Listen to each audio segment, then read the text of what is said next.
Everybody, welcome to another edition of Shooting with Shells. This is our first weekly podcast, the Raw Rundown.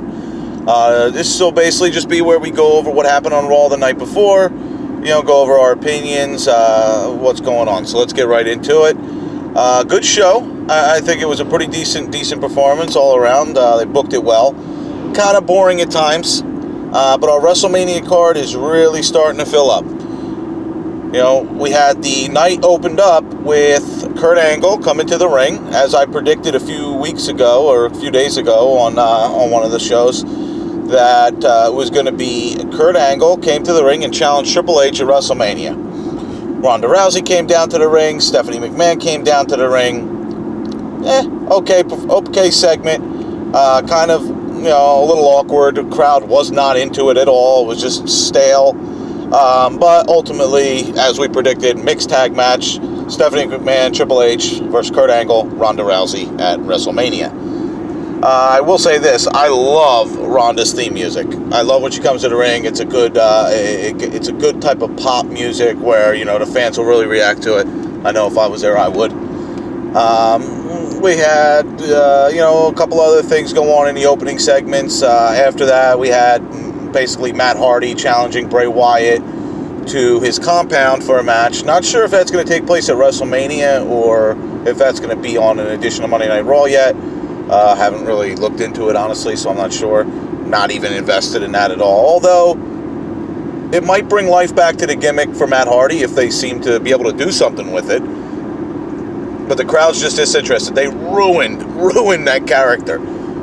That deletion, that was the worst mistake Matt and Jeff made, was coming to WWE. They were fine. They were killing it on the indie scene. Going, their quest for gold, just grabbing tag team belts in every organization they went to.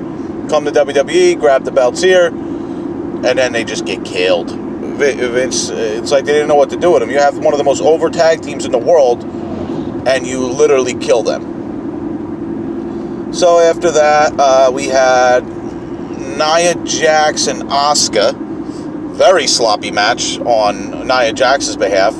She seemed like she was all over the place. Her moves, she kept missing moves. But Asuka did a good job of bringing her back in. Asuka brought her back into the match. They finished the match. They really tried to make Asuka look,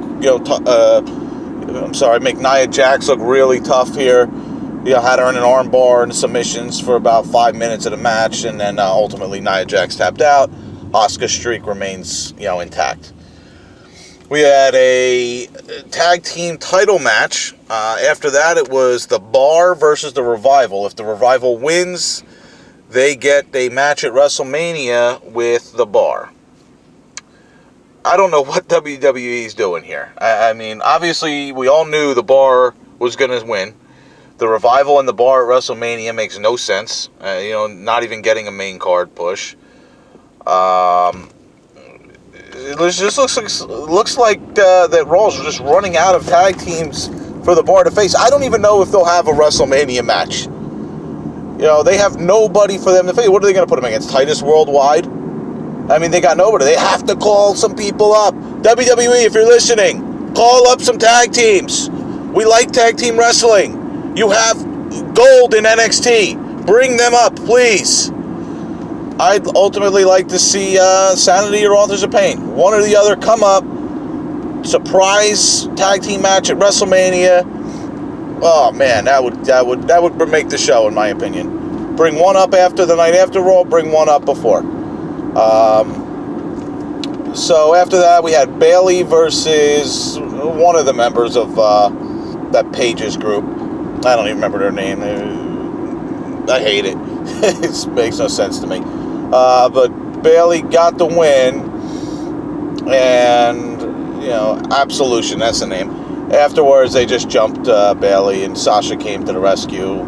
Furthermore, I guess advancing that storyline. After that, we had John Cena come to the ring, basically plug SmackDown's Fastlane, talk about how his road to WrestleMania, he will be 17-time champ. The crowd just all night wasn't into it. No matter who came out, the crowd was not popping for anybody. So John Cena comes out. Then we have an unexpected guest comes out Goldust.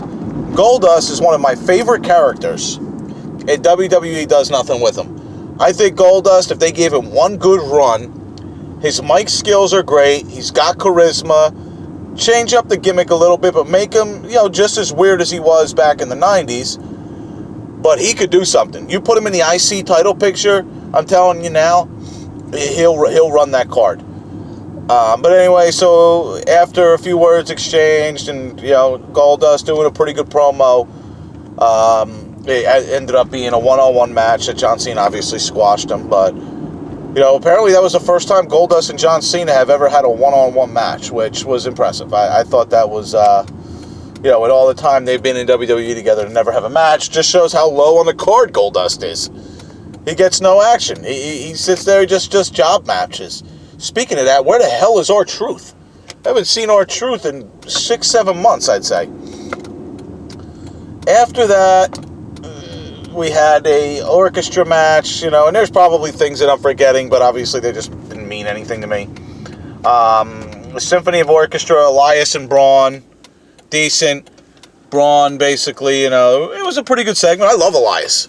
I think Elias is great. But Braun basically looks like put Elias out of commission for a little bit. Elias had to be put in a neck brace, put on a stretcher, brought out of the arena. So I don't know if they're just doing that to get Elias off TV until WrestleMania, so that, or maybe that's the storyline. Maybe Braun ruined Elias' shot at a WrestleMania match, so now Braun is, he's seeking revenge on Braun. I don't know.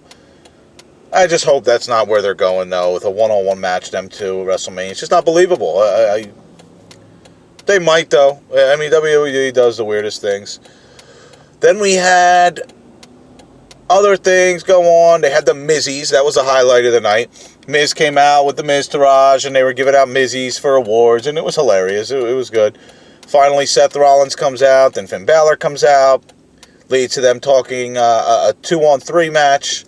The Miztourage versus Finn Balor and Seth Rollins. At the end of the match, Kurt Angle comes out, announces at WrestleMania, The Miz will not be facing Seth Rollins. The Miz will not be facing Finn Balor. The Miz will be facing both in a triple threat match, which I hope Miz comes out on top. He's 55 days away from being the longest reigning Intercontinental Champion of all time, collectively, through all his title reigns for holding the belt the longest. And obviously if he's that close, they'll either do it now or they'll have him lose the strap and then pick it back up and make it, a big thing of it. I say just do it now. He's already got it. Finn Balor and Seth Rollins doesn't need the belt to get over it. If anything, those two should be going after the big belt. They should go into a program with the winner of the WrestleMania match, which is, in my opinion, to be Roman Reigns. So then there was a bunch of other garbage. Nothing, obviously, that stood out to me. End segment was Paul Heyman coming out, doing a shoot. And they're really trying to make it seem like, they're shooting from the hip here. Like Paul Heyman and Roman Reigns are shooting at each other in real life. And they're doing a good job of it. Paul Heyman said, Roman Reigns, I think you've learned by now, you don't want to shoot with Paul Heyman, and you don't want to step in the ring with Brock Lesnar. So they're really building this angle. They said, he said that Brock Lesnar would be there next week. He referred to the Universal title as Brock's bitch. And, a lot of cursing. And Paul Heyman is great on the mic. We all know that. So he was doing a pretty good job of selling it. Roman Reigns comes out, and they get into a little bit of words. My opinion, have Brock no show again next week. But you got to protect him to where he's not afraid of Roman Reigns. Because if that's not believable, the storyline is he doesn't feel Roman Reigns is worth his time to show up for the show. That's what I say do. Really get some heat on Brock. Because that would do it, in my opinion. 100% that would do it. Yeah, so that was pretty much the show. I mean, it's, I'm not getting too in-depth because there's not much to get too in-depth into. I'm not going to go through all the matches that you probably, went and had a snack on, because some of the segments on Raw tonight were just garbage. That was pretty much the highlights. If I'm forgetting anything, feel free to leave a comment. Let me know if I'm forgetting anything major that happened. But yeah, so the WrestleMania card's really starting to fill up. We got a lot of pieces in place here. I think there's still room for more. And they need a big surprise. So apparently Rey Mysterio is injured. That is another breaking news. I guess Rey Mysterio, the talks were that maybe he would go into a program with John Cena at WrestleMania for a one night, only type of match. Doesn't look like it's going to happen. Not exactly sure the extent of his injury, but yeah, Rey Mysterio, he's out of action for a little bit. Yeah, so that's basically the show today. Hope you guys enjoyed. Leave a like, subscribe, and like I said, feel free to leave a comment. Let me know if there's anything you want me to talk about, anything at all that I forgot on Raw tonight. It's our weekly show, Raw Roundup. Thank you.